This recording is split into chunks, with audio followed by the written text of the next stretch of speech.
அத்தனை பேருக்கும் என் சார்பிலும் எங்கள் இசைக்குழும் சார்பிலும் நெஞ்சார்ந்த நன்றியை தெரிவித்துக் கொள்கிறேன். தன் பிள்ளை தவறு செய்தாலும் தவறு செய்யாவிட்டாலும் ஒரே மாதிரி அன்பை காட்டக்கூடியது யார் தெரியுமா?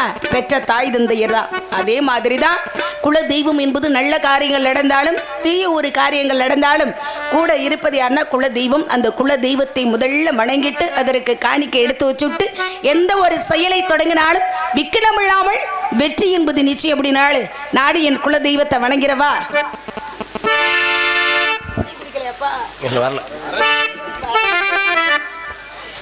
புள்ளிமயில் வேளனுக்கு புந்தமிழில் மாலையிட்டு கொள்ளையிட்ட இடம் வெள்ளா கோவில் கட்டி பாட்டிசைத்தேன் நான்.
நன்றி.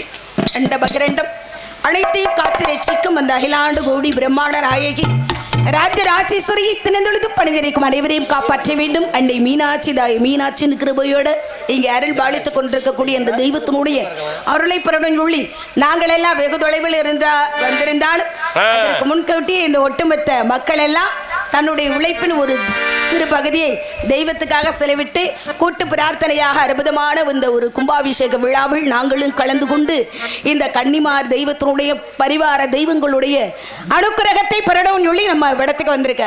எல்லாரும் நம்ம நினைச்ச மாத்திரத்துல எல்லா இடத்துக்கும் சென்று வர முடியுமா? நிச்சயமாக முடியாது. அப்படின்ற காரணத்தில் யார் யார் எங்கெங்க எப்பொழுது போகணும் அப்படின்னு ஒரு தன்மை இருக்கு. அந்த மாதிரி இந்த இடத்திற்கு நாங்கள் தான் வரணும் அப்படின்ற கொடுப்பனை இருக்கின்றதுனால மதுரையில் மீனாட்சி, காஞ்சியிலே காமாட்சி, காட்சியிலே விசாலாட்சியா இருந்தாலும் ஒவ்வொரு ஊரிலும் ஆதிபராசக்தி நமசமாக அருள் அளித்துக் கொண்டிருக்கக்கூடிய அம்பாளுடைய அருள் கிருபை எல்லாருக்கும் கிடைக்கணும் அப்படின்ற காரணத்தினால இந்த இடத்துல நம்ம எதற்காக வந்திருக்கோம் அப்படின்னு எடுத்து சொல்லணும்ல. என்ன காரணத்துக்கு வந்துருங்க தெரியுமா? காவல் பணி செய்வதற்காக வந்திருக்கேன். உங்களுக்கு தெரியாம இல்ல, தங்கச்சி நான் வந்திருக்கேன்னா உங்களுக்கு முன்கூட்டியே தெரியும். உங்களுக்கு அப்படி எங்க அண்ணனா அப்படித்தான் சொல்லி இருக்கிறாரு. ஏன்னு தெரியல. விடிய காலம் தம்பி மேடைன்னு வந்துட்டா வள்ளி பொண்ணு நிக்கும் போது என்னை அண்ணன் தான் சொல்லணும்னு சொல்றேன். என்ன காரணம்னு தெரியல. நீங்க எனக்கு தங்கச்சி முத்துலட்சுமியா இருக்கு. அதெல்லாம் அப்படியா? ஒண்ணுமே சொல்லவே இல்லை. அவன் பெரிய அண்ணன் தான் போலவே. இப்ப எத்தனைடா நீ எந்த காலத்துல அப்படியா? இப்ப நான் வண்டியில ஏறும்போது வணங்குனிய காலை தொட்டி எதுக்கு? அப்படியா? சரி, ஒன்றும் பண்றதுக்கு இல்ல. அது மாதிரி இந்த இடத்துல இருந்தாலும் பேர் சொல்ல வேண்டும். இவர் போல யார் என்று ஊர் செல்ல வேண்டும் அப்படின்னு சொல்லி தெய்வ திருமகனுடைய புகழை பாடிவிட்டு அப்புறம் நம்ம காவலுக்கு செல்லலாமா? என்னடே கன்னி தமிழகம் கண்டெடுத்திட்ட காவிய சொல்லையடி தேவர் மகன் காவிய சொல்லையடி கன்னி தமிழகம் கண்டெடுத்திட்ட காவிய சொல்லையடி தேவர் மகன் காவிய சொல்லையடி ஆரத்தோட கிடைக்காத தும்மாக சென்று வந்து உதித்தாரே தேவர் மகன் வந்து உதித்தாரே தேவர் மகன் வந்து உதித்தாரே கன்னி தமிழகம் கண்டெடுத்திட்ட காவிய சொல்லையடி தேவர் மகன் காவிய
தெய்வ திருமகனுடைய பாடலை பாராட்டி கைதட்டிய அத்தனை உள்ளங்களுக்கும் நெஞ்சார்ந்த நன்றியை தெரிவித்துக் கொள்கிறேன்.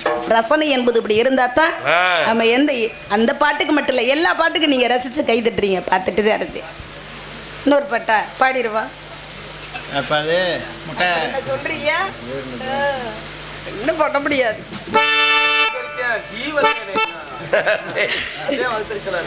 வாங்கி கொடுங்கப்பா, பிள்ளைங்க அப்பதானே சுறுசுறுப்பா இருக்க முடியும். வாங்கி கொடுத்துருவாங்க.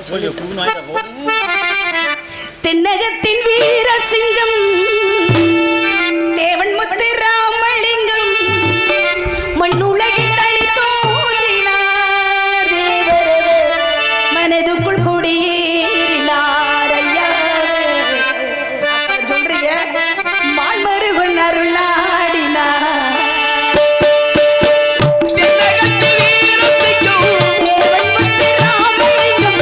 மண்ணை விட்டு பிரிந்தார்.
அத்தனை பேருக்கு நன்றி. அன்பளிப்பு வழங்கிய அன்பு சகோதரனுக்கும் நன்றி.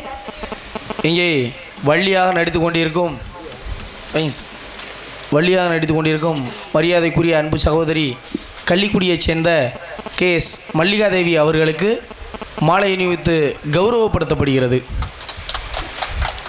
மாலை அணிவித்து பெருமைப்படுத்திய விழா கமிட்டியாருக்கும் கிராமத்தாருக்கும் என் சார்பிலும் இந்த நாடகத்தின் அமைப்பாளரான அன்பு சகோதரன் முனியாண்டி அண்ணன் குடும்பத்தின் சார்பிலும் நெஞ்சார்ந்த நன்றியை தெரிவித்துக் கொள்கிறேன்.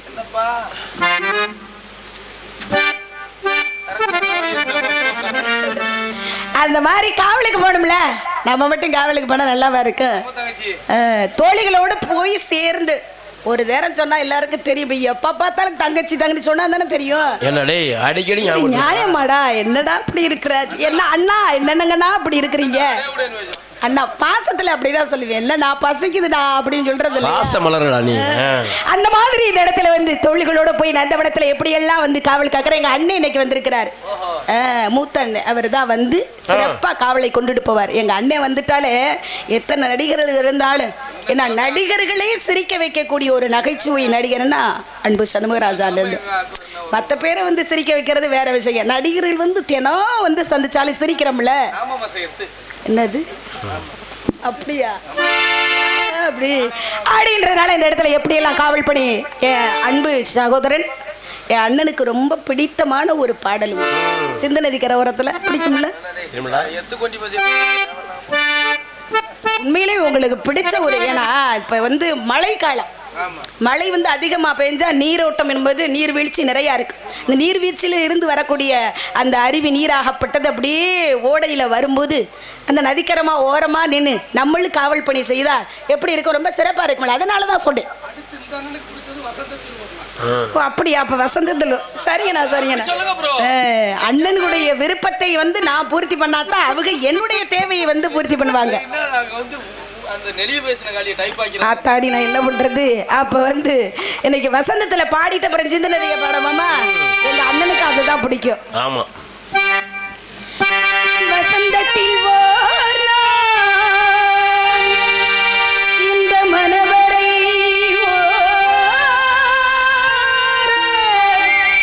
வைதேவி காத்திருந்தாளோ,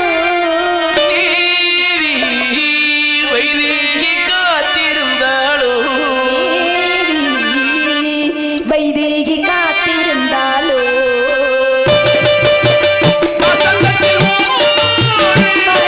மனவரை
வந்து நன்றி நன்றி. இப்படி எல்லாம் காத்திருக்கு அப்படின்னா நான் வந்ததுல இருந்து இந்த பாட்டு வந்து தினம் பாடிக்கிட்டு தான் இருக்கு. இருந்தாலும் இந்த பாட்டை வந்து யாராவது ஒருத்தர் கேட்பாங்க. ஏன்னா இதெல்லாம் வந்து மங்களகரமான ஒரு பாடல். இந்த பாட்டெல்லாம் என்னைக்குமே மங்காத ஒரு பாடல். கண்டிப்பா இப்படி மும்மூர்த்திகள் வந்து தீர்க்க சுமங்கலியா அப்படி வாழ்த்துறது மாதிரி நான் நினைச்சுக்கிருவேன். அப்படி இருக்கிறதுனால தான் நான் இன்றைக்கு வந்து இந்த மேடையில் வந்து மறுபடியும் அதிகாரம் பூசிக்கொண்டு நிற்கிறேன்னா அப்படி அனுக்கிரகம் இருக்கிறதுனால தான். இல்லைன்னா மறுபடியும் வருவேனான்னு நினைச்சு கூட பார்க்கல. அந்த மாதிரி தெய்வங்களுடைய அனுக்கிரகம் இருக்கணும். ஏன்னா தெய்வம் பார்த்து கொடுக்க நினைக்கிறதை யாராலும் தடுத்து நிறுத்த முடியுமா? நம்ம ஒன்று நினைக்க தெய்வம் ஒன்று நினைக்கின்றது. அந்த மாதிரி நினைப்பதெல்லாம் நடந்து விட்டால் தெய்வம் ஏதுமில்லை அப்படின்வாங்க. நம்ம நினைக்கிறது பூரா நடந்துட்டுச்சுன்னா இந்த கோயிலில் கும்பாபிஷேகம் வைப்பாங்களா? வைக்கவே மாட்டாங்க. அப்போ இந்த இடத்துல நீ பிறக்கணும், இப்படி வளரணும், இப்படி இறக்கணும் அப்படின்னு சொல்லி பிறவி பிறங்களை நீந்தார் இறைவனுடைய சேராதுன்னு ஊழ்வினை காரணமாக முப்பிறவி செய்த பலனை நிச்சயமாக ஒவ்வொரு மனிதனும் அனுபவித்தே ஆக வேண்டும். அந்த மாதிரி இன்னைக்கு வந்து நீங்கள் எல்லாம் மேடையில் உட்காந்து இப்படி வந்து தெய்வங்களுக்கு விருப்பமான இசை கருவிகளை கொண்டு வாசிக்கிறீங்க அப்படின்னா எத்தனையோ கோடிக்கணக்கான மக்கள் இருந்துட்டாலும் உங்களுக்கு அப்படி ஒரு கொடுப்பனை அப்படி இருக்கு. அதெல்லாம் வந்து தெய்வத்தினுடைய அனுக்கிரகம் தான். எத்தனையே வந்து பூலோகத்தில் பெண்கள் பிறந்துட்டாலும் நம்மளுக்கு இந்த தெய்வத்தினுடைய வேஷத்தை போட்டு மேடையில் நின்று பாடணும் பேசணும் அப்படின்னு சொல்லி நம்மளுக்கு ஒரு தலையெழுத்து இருக்கு. நாம உண்மையிலேயே நம்மளுக்கு பிடிச்ச வேலை நிறையா இருக்கும். பிடிச்ச வேலை கிடைக்கலைன்னா என்ன பண்றது? கிடைக்கிற வேலையை பிடிச்சது மாதிரி செய்யணும். அதுதான் நல்லா இருக்கு. அந்த மாதிரி இந்த இடத்துல வந்து எனக்கு பிடிச்ச வேலை இல்லாட்டாலும் இந்த கிடைத்த வேலையை பிடிக்கிற மாதிரி செய்யணும் அப்படின்றது மாதிரி இந்த இடத்துல வந்து சிந்தனைக்கார உரத்துல சிறப்பா பண்ணிடுவோம்ப்பா.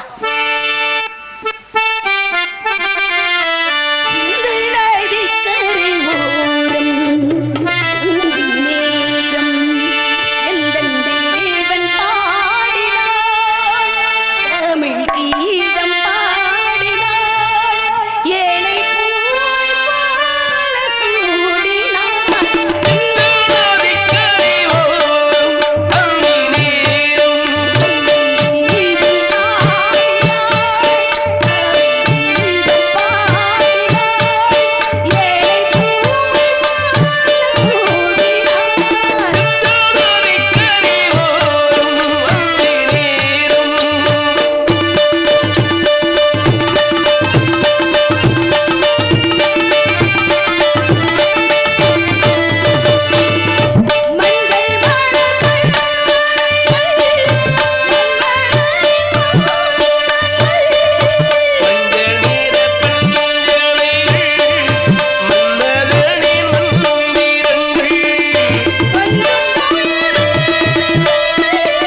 அத்தனை பேருக்கு நன்றியை தெரிவித்துக் கொண்டு இந்த மாதிரி வந்து பாட்டை வந்து அற்புதமாக ரசிக்கிறீங்க.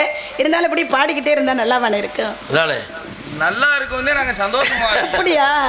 வாசிக்கிறது வேற ரப்பு ரப்புன்னு அடிக்கிறது வேற. வாசிக்கிறது வேற. உண்மை உண்மை உண்மை.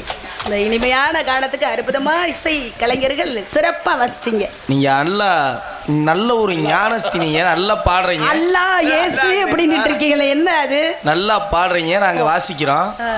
ஆனா அந்த பாட்டுல ஒரு சின்ன பாடல் என் இதயத்தை தொட்டுச்சு. என்ன இப்படி சொல்றீங்க? எந்த பாட்டு? நான் சொல்லுங்க, நான் உங்க இதயத்தை தொட்ட பாட்டு. ராசாத்தி உன்ன டேய் என்ன ரூட் மாறுறே? ரூட் மாறுதுன்னு நான் கூட ராசாத்தி இங்க வரவே இல்லையே. எந்த ராசாத்தி? நான் கூட நினைச்சேன் சிந்து நதிக்கரை, அதுல தான் நினைச்சிட்டு இருந்தேன். அதான் அப்படின்னு நினைச்சேன். நீங்க நம்ம ரூட்ல வராதீங்க, நான் உங்க ரூட்ல வர மாட்டேன். அப்படியா? சொல்லவே இல்லை. இதெல்லாம் எனக்கு புதிரா இருக்குது. புதுசா அந்த உலகத்துக்கு வந்தது மாதிரி இருக்கு எல்லாமே. அதாவது தங்கச்சி, நீங்க முருகன் நினைக்கிறீங்க. ஆமாமா. அனுதினமும் 5 வயதிலிருந்து ஐரியா பருவத்திலிருந்து அந்த முருகனைத்தான் செந்தில் வேலைத்தான் நினைச்சிட்டே இருக்கேன். உங்களுடைய ஆசி, எங்களுடைய ஆசி உங்களுக்கு நிறைவா இருக்கு. செந்தில் வேலை தவிர வேற ஒருத்தர் நினைக்க கூடாது. என்ன காரணம்னு கேளுங்க. என்னன்னா, நீங்க கல்யாணம் பண்ணி போனா தானே அண்ணனோட கல்யாணம். அட பாவி, நான் வேற ஏதோ நல்லது சொல்ல போறீங்கன்னு நினைச்சிட்டு இருக்கேன். அது உனக்கு அண்ணே, என் மனசுல ஆசை நிறைய இருக்கு. ஆசை இல்லாதவன் மனிதனே கிடையாது. இருந்துட்டாலும் ஆசை வந்து ஒரு மனிதனுடைய துன்பத்திற்கு முதல் காரணம் அப்படின்றாங்க. போதுமன்ற மனசு வேணும். போதும்பா இதோட அப்படின்னு மனசு இருக்குதா? ஒரு நாளும் மனசு சொல்லவே சொல்லாது. அதனாலதான் மனம் ஒரு குரங்கு, மனிதனுடைய மனம் ஒரு குரங்கு அப்படின்னு. குரங்கிலிருந்து வேறுபட்டவன் மனிதனாக இருந்தாலும் மனசு மட்டும் குரங்கு மாதிரியே இருக்கு. என்ன பண்றது? ஆமா ஆமா. எவ்வளவு காலம் தெரிஞ்சு உண்மை தெரியுது. பல நாள் திருடன் ஒரு நாள் அகப்பட்டே ஆவான் அப்படின்றது மாதிரி என்னத்த கொடுமையை சொல்றது. ஆனா எதெல்லாம் மறைச்சு வச்சிருக்கீங்க பாத்தியலா, அது பெரிய ஒரு கொடுமை. சாரி, எப்படியெல்லாம் எழுதிட்டாலே மனசுல எப்படியெல்லாம் ஆசை இருக்குன்னு எடுத்து சொல்லிடுவாப்பா. எப்படி ஆசை இன்னைக்கு சொல்ல அண்ணா சொல்லுங்க. நான் எப்படி நான் ஆசையை சொல்ல? இது உங்களுக்கு அன்னிக்கே வேணும். அப்படியா? பட்டு பட்டுன்னு சொல்லுங்க. பட்டு பட்டுன்னு நீங்க கேக்குறீங்க, சொல்லிடவா? ரொம்ப நாள் ஆகிவிட்டது இந்த பாட்டு நான் பாடி. பட்டு பட்டு பூச்சி போல எத்தனையோ வண்ணம் இன்னும் நட்டு வச்சு நாம் பறிக்க நான் வெளுத்து நந்தவனோ கட்டி வைக்க என் மனச மோசம் வரும் மல்லிகையோ.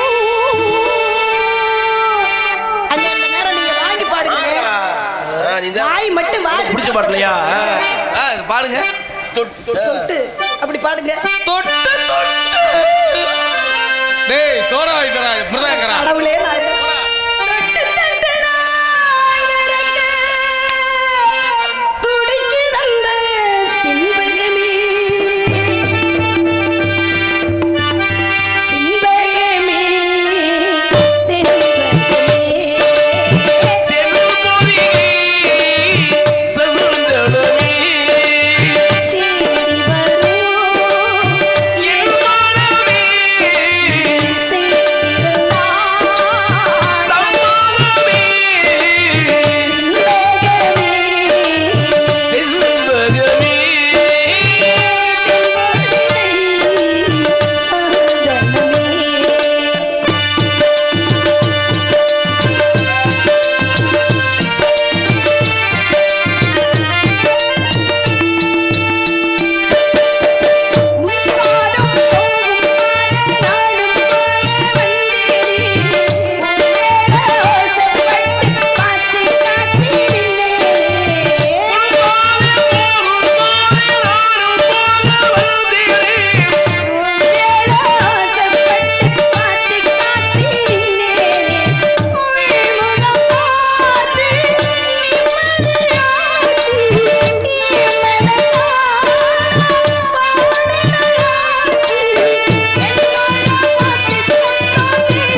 தெரிவித்துக் கொண்டு போயிட்டு வரவா. எங்க அண்ணன் ஒத்த கால்ல நிக்கிறாரு, தங்கச்சி இன்னும் கூப்பிடலே அப்படின்னு சொல்லி. ஆமா ஆமா அவர் வந்து சேர்ந்து நந்தவனம் போனா தான் சிறக்கும்.